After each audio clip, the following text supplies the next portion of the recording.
Hi, welcome to Zegal. In this video, I'm going to teach you how to create and manage comments on our Zegal documents. Creating a comment is really simple. All you have to do is highlight the desired text with your cursor and then right-click and select New Comment.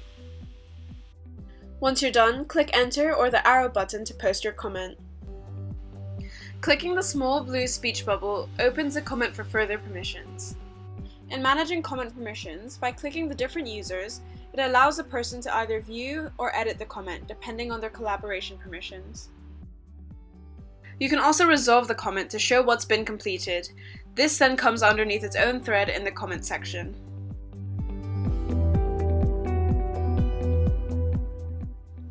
Next, you can also add to your comment by typing something else underneath or editing what you had previously said.